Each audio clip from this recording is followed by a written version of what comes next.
O discurso tecnicista ganhou força a partir da postulação, nos anos 1960, de que as grandes etapas da história da humanidade são produtos diretos das inovações das técnicas de comunicação. A sociedade seria diretamente modelada, portanto, no plano cultural, intelectual e social, pelas inovações tecnológicas, que foram sucessivamente a escrita, a imprensa, o telégrafo, o telefone, o rádio, a televisão e, por fim, a internet. Entre outros meios peculiares, como a televisão a cabo e o rádio digital. Cidadania e Internet é o livro do Ciência e Letras de hoje, um programa resultado da parceria entre o Canal Saúde e a editora Fiocruz.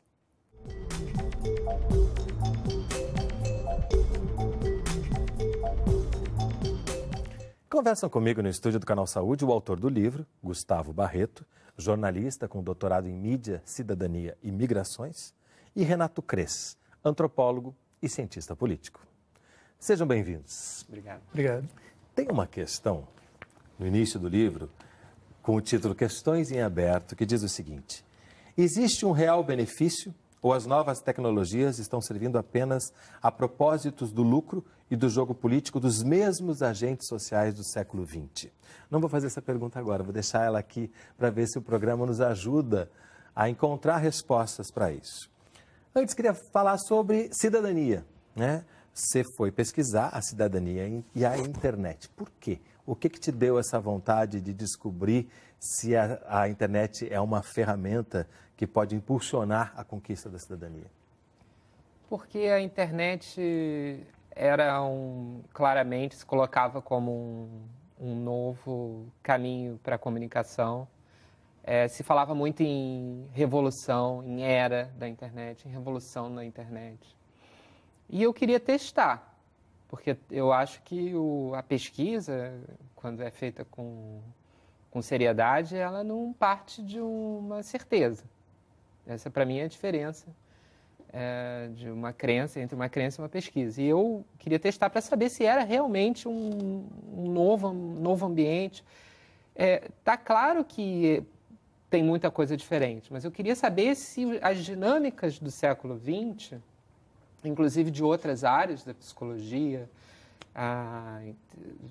da ciência política, de todas as outras áreas, da própria comunicação, que é uma questão, se elas eram demasiadamente diferentes, se eram de fato uma revolução ou se era uma nova roupagem.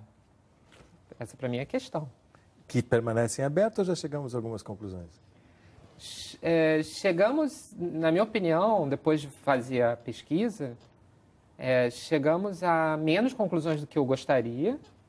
Eu acho que eu sempre costumo dizer que a gente está no momento de catarse. A gente está descobrindo muita coisa. A gente está entrando em contato, por exemplo, com pessoas que a gente nunca entrou em contato diretamente. E esse primeiro contato, uma coisa que é colocada no livro, por meio de documentos históricos, se acreditava muito que se você permitisse contato entre todo mundo, a paz e o entendimento seriam imediatos. Então, está claro que não é isso. Assim, hoje a gente já sabe que pode acontecer um entendimento maior entre muitos grupos do mundo, mas o contato ele também gera muito atrito, né? E, ao mesmo tempo, as pessoas têm uma impressão de que elas estão, não sei se agindo mais politicamente, no momento que elas têm a internet para se expressar ou até para ter acesso a outras informações, especialmente aquelas com as quais elas concordam. Isso de alguma maneira, você acha que pode mudar a impressão que as pessoas têm em relação à cidadania ou ao quanto elas podem interferir no rumo das coisas? Eu acho que depois desse primeiro momento de euforia e otimismo, né, que acontece com a criação, ou pelo menos a percepção da existência de uma nova ferramenta, né, isso, como a gente tem visto atualmente, tem sofrido um mecanismo oposto que é muito comum nas culturas, que você tende à universalização até um determinado ponto, onde você tem uma forma de entropia que começa a gerar a guetificação e subdivisão, né? E aí você tem o que a gente tem hoje em dia, esse festival de milhões de pertencimentos que se confundem com identidades, que se confundem com microdiscursos, E, ao mesmo tempo em que você tem uma abertura para que eles apareçam, você também tem um cerceamento que surge a partir deles, né? E aí, como a gente estava falando antes, né, eu vejo um cerceamento até um tanto quanto narcisista, né? Eu só consigo ouvir aquele com o qual eu possuo algum tipo de identidade, né? Eu não consigo, eu me fecho. Tem até o que me representa, que as pessoas costumam dizer, né? Exatamente, o que me representa ou aquilo com o qual eu me identifico de alguma maneira, né? E se fecha para todos os outros identidades e pertencimentos que identificam como não eu. Se é não eu, logo é errado. Aí entra toda a questão de intolerância, xenofobia e repetição dos mesmos temas. Ferramenta, você falou ferramenta. Eu abri falando das evoluções dos meios de comunicação que, segundo uma teoria tecnicista, seriam tão importantes a ponto de ficar marcando a história, cada momento que... Como é que a gente pode falar da ferramenta, entendendo ela como algo que está a serviço e não como algo que determina caminhos? Você tem um determinado que você se debruça sobre isso, né? Dizendo que é tudo moldado culturalmente, historicamente, né? Porque a ideia de que... É até um pouco assim, um exercício de história isso, né? É mais do que de comunicação, do campo da comunicação, do campo da cultura, é um exercício histórico, na minha opinião. Essa ideia de que a ferramenta vai substituir e vai conseguir... A própria ideia por trás da internet é essa. A gente tem que criar... A internet, ela nasce, pouca gente sabe disso, a expressão, por exemplo, cibercultura, é de um sujeito chamado Norbert Wiener, e é dos anos 40. Por que o Norbert Wiener escreveu um livro... Wiener escreveu um livro chamado Cibercultura? O contexto é que a gente tinha saído da Segunda Guerra Mundial e existia um desejo no mundo inteiro, né, depois que a gente descobriu os horrores da guerra, por unir o mundo e trazer mais tolerância, trazer mais entendimento. Esse desejo, obviamente, que é ótimo. Só que o Norbert Wiener é matemático. Então, a ideia de que os engenheiros, os matemáticos, os físicos poderiam fazer a fórmula mágica da paz. Isso é típico da época, dos anos 40. E a gente foi descobrindo que, por exemplo, para você... muita gente hoje em dia pergunta quais são as ferramentas para acabar com o ódio na internet? Ora, existem duas formas de acabar com o ódio na internet. Ou você acaba com o ódio, em geral... Ou acaba com a internet. Ou acaba com a internet. Então, não existe uma fórmula. É óbvio que existem coisas que podem ser feitas. Mas não vai existir uma ferramenta, uma técnica. E outra coisa que é interessante destacar é que a ideia de que as coisas estão mudando muito rápido e as tecnologias vão substituir todas as anteriores, essa é uma ideia que sempre se repetiu. Aí, quando veio o rádio, foi a mesma coisa. O rádio surge no Brasil no começo dos anos 20. Mas é interessante, desculpa, vou te cortar, porque claro. Essa coisa dos surgimentos, né? Você falou do surgimento do ciberespaço com esse intuito de fazer um universo mais pacífico a partir da matemática, mas o rádio, em um determinado momento, você fala aqui, inclusive fala de Brecht, fala que ele nasce como uma ferramenta também política. A internet nasce como uma ferramenta militar. A gente começa a ver que as coisas também, muitas vezes, elas... E depois, que eu achei interessantíssimo, depois que ela nasce, ninguém dá muita bola para ela. Não, ela chega a ser recusada por uma grande empresa. Brecht, por exemplo, ele é um dos grandes nomes dessa ideia. Porque o Brecht, ele no início, ele está no contexto um pouco depois do que ele escreve sobre o rádio, vem o nazismo. E já vem a perseguição anterior uma parcial perseguição aos sindicatos. E ele comenta que a primeira grande rede que surge na Alemanha envolve 4.000 rádios que se formam numa grande rede. Ele comenta isso muito vivamente e fala que esse potencial de rádios sindicais, de rádios políticas dos trabalhadores, é um potencial enorme. Mas aí, depois, no segundo momento, ele faz a ressalva. Mas é uma ferramenta, a rede. Então, ela pode ser utilizada como foi. Quer dizer, ele descreve o futuro ali, uma perspectiva de futuro que se realizou. pode ser uma ferramenta usada para os trabalhadores, mas pode muito bem ser uma ferramenta tornada própria do governo, das mensagens do governo contra os trabalhadores. E isso se repete no Brasil com Vargas, se repete a rádio no Brasil, você sabe, dá o nome da nossa TV educativa antiga, hoje é a TV Brasil, que é o pai do rádio no Brasil, que é o Roquete Pinto. E o Roquete Pinto tem o objetivo de educar as massas. Essa ferramenta de educação das massas, mesmo que seja uma educação um pouco elitista, daquela época própria dos anos 20, é uma ferramenta depois transformada em propaganda política para diversos regimes. Então, a ferramenta não vai resolver, quem vai resolver são as pessoas. E atualmente, o que a gente tem visto é justamente essa espécie de fagocitose, né, que os instrumentos de poder vão fazendo em cima da comunicação. Hoje em dia, a gente não entra mais na internet, quase que a não ser através do Google e Facebook. Né? São as duas polaridades ali que a gente vai usar. E todos vão cercear, limitar, né, criar a famosa bolha, etc, etc. O Gustavo poderia falar muito melhor do que eu, mas é uma forma de adaptação, né? Sim. Mas você trouxe duas palavras, Google e Facebook, que vão fazer parte do nosso próximo bloco. E a gente também vai ver como que em determinados momentos já históricos, apesar de terem acontecido há pouco tempo, a internet e essas redes sociais fizeram a diferença na luta pela cidadania. A gente vai fazer um breve intervalo, não sai daí, a gente volta já.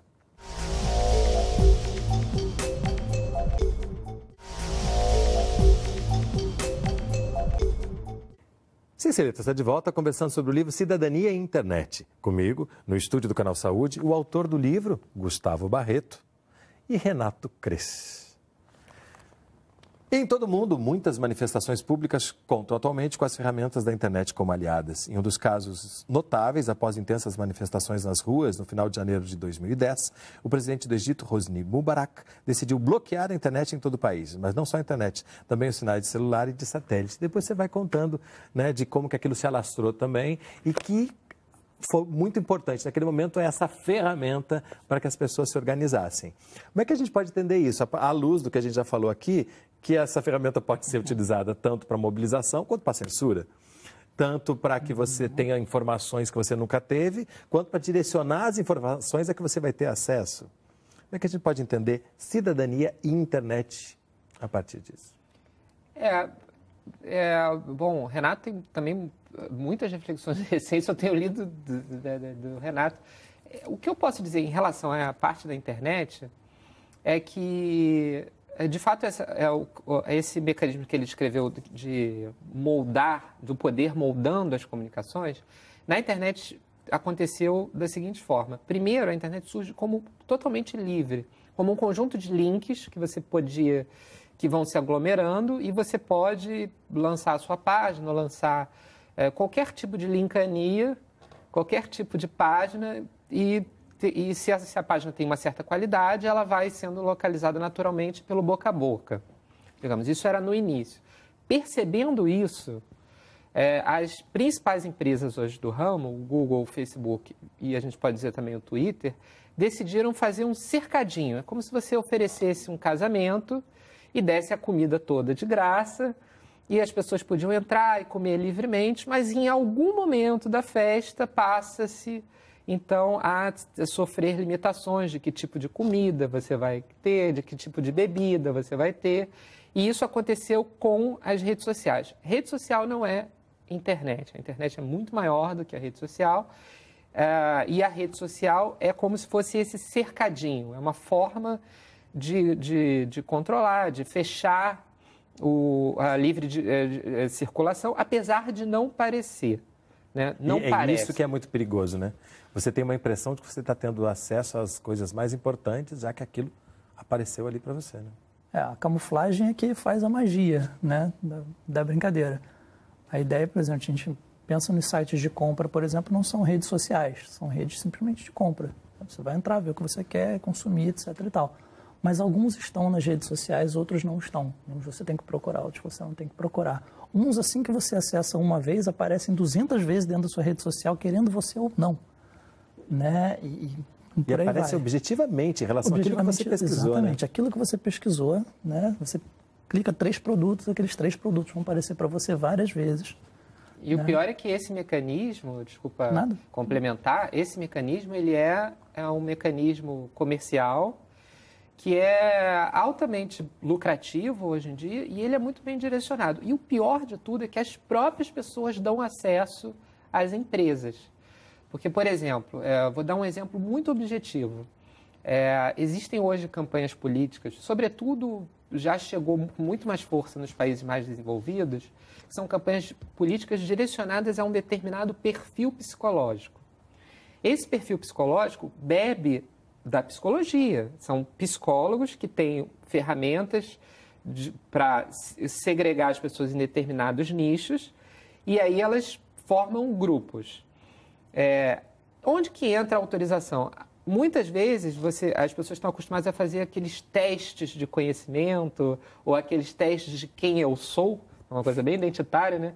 E ao autorizar esses testes, você está autorizando que esses dados que você tem sejam repassados para terceiros, sem que você se dê conta disso. E aí você passa a ser incluído nesses grupos de acordo com as suas respostas. Claro, porque, por exemplo, se existe um político que sabe que existem 3 grupos dos 5 que gostam dele, mas tem outros 2 grupos que não gostam dele por motivos diferentes entre esses 2, você vai direcionar um tipo de mensagem específica para esses 3 grupos e os outros 2 você vai tentar fazer uma outra mensagem que desconstrua o que eles pensam sobre você. Isso é muito utilizado, existem empresas, inclusive, que são ditas responsáveis por colaborar com as campanhas nos Estados Unidos e na Inglaterra, e que já estão, como é que a gente sabe que isso é verdade? Eles já estão ganhando muito dinheiro com isso, né? E ganha-se muito dinheiro com tudo isso que a gente está falando aqui, né? Exatamente.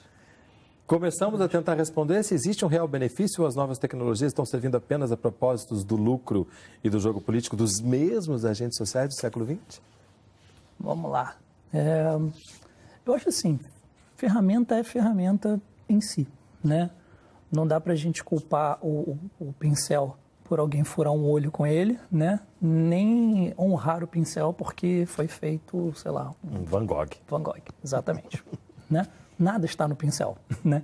De fato, nem a furada do olho, nem o quadro, né? Mas o potencial, sim.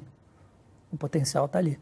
Então, assim, a ferramenta, ela vem quase que potencializando aquilo, talvez por isso, agora não, pequena epifania, talvez por isso eu tenha saído tanto do estudo da antropologia e da ciência política para complementá-lo pela psicologia e o Gustavo também agora recentemente, né?